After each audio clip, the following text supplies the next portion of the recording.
whilst the weeping angel sends shivers down our spines by lurking just beyond the shadows, and the toymaker breaks our very will with his sheer power and malice, the empty child does something else entirely. It burns the image of a gas mask zombie into our minds by melding the innocence of a child with the brutality of war. That's what makes the empty child so unsettling. The very idea of his existence, his mere presence, is what gets under our skin. Beyond the horror of the condition itself, the uncanny valley style aesthetics, and the weight of the war-torn setting, it's the violation of innocence that makes the empty child so chilling. The idea that at the forefront of a city being haunted by sirens and decimated by bombs, there lies an innocent child desperate to find his mummy. And this violation of innocence is multifaceted, from Jamie himself being the victim of war, to the nanogenes trying to save him but mistaking his genetic code with a gas mask, to our own instinctive reflex to save this innocent child working against us. Every layer within this cycle has been completely subverted until we're left with a walking personification of how cruel life can be, a paradox in which we feel intense empathy for Jamie, but at the same time can't help but be completely terrified by what he's become. Jamie was merely a victim of war, who lost not only his childhood, but eventually his life, until the nanogenes tried to save him, and in doing so created a monster. And now this monster, of no fault of his own, stalks the desolate streets of London. His footsteps now the desperate cries of "Are you my mummy?" as the bombs rain down behind him. He plays it over the radio, he types it on the typewriters. Any way he can, he pleads for the very same thing over and over again. Mummy, please. Are you my mummy? But the chilling reality is that he doesn't even realise he's doing it. It's like the instinctive clamping down of the Venus flytrap. The empty child sets a deadly trap for our parental instincts without even knowing it. In constant pursuit of anyone and everyone in his path, completely unaware that he's spreading a deadly plague on the verge of wiping out the entire planet.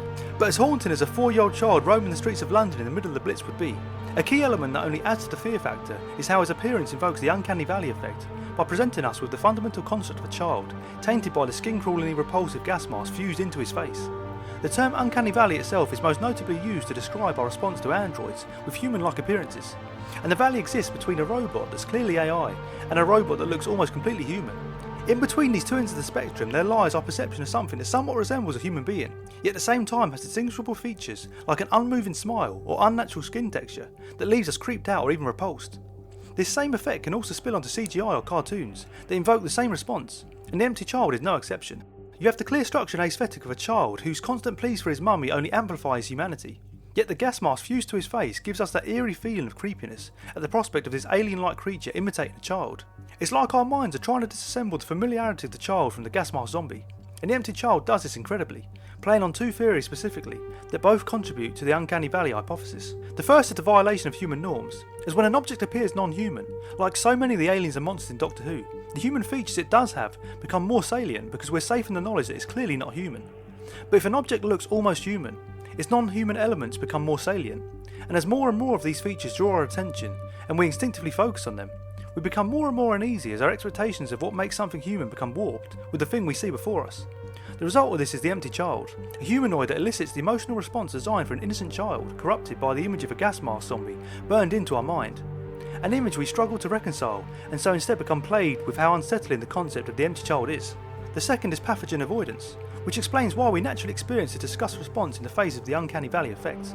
Because the more something we perceive as human appears defective or uncanny, the more likely it is to be a source of pathogens. And so cognitive mechanisms designed to help us avoid these sources of pathogens produce a disgust response within us. The more human something looks, the greater this response is, because the probability of contracting disease, viruses or other parasites increases with genetic similarity. This element of disease avoidance is perfectly symbolised in the empty child and the deadly plague he's carrying, as our natural repulsion to his uncanny aesthetic is justified, and the thought of a single touch turning you into a gas mask zombie yourself is terrifying. Then you've got the sheer horror of the plague itself, the concept of this gas mask zombie lurking in the war-torn streets of London, forever wandering, never resting, spreading a disease that will slowly dissolve your mind until you lose all semblance of who you once were, all memories of those you love, and succumb to the infantile consciousness of a boy desperate to find his mummy. The transformation process is even more haunting. It starts with the gas gradually opening up on the infected's hand, before the victim starts to unconsciously slip the word mummy into their sentences, as though their mind has already begun to filter out, making room for the empty child. Then they start losing touch of who they once were, forgetting core aspects of their lives like the names of people they love, before the victim starts to feel as though something is trying to crawl up their throat, a sensation that can terrorise them for hours, until something really does force its way up their throat, as the filter bulges from their mouth, and the gas mask suffocates the last semblance of life out of them, and they're left lifeless, in a dormant trance until the empty child calls upon them. It's like the very concept of the empty child defies our own instincts, playing on that juxtaposition between our own instinctive drive to protect the vulnerable and our natural repulsion to disease. On the one hand, we're compelled to console this lost and frightened child, yet on the other, we want nothing more than to get as far away from him as possible. And from an evolutionary perspective, it's not difficult to see why, given pathogens have exerted the strongest selective pressures on human evolution. Take the bubonic plague as an example.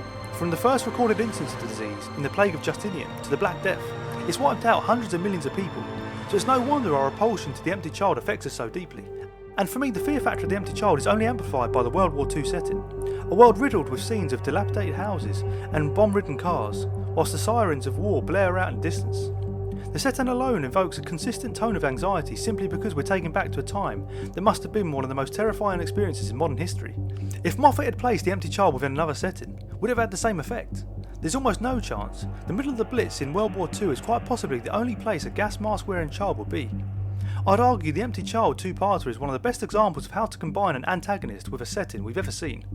Every single element of the setting complements the effectiveness of the villain. Whether it's the violation of innocence in war, the fear of disease in war-torn times, or the haunting aesthetic of the bomb-ridden streets of London, The Empty Child really does do it all.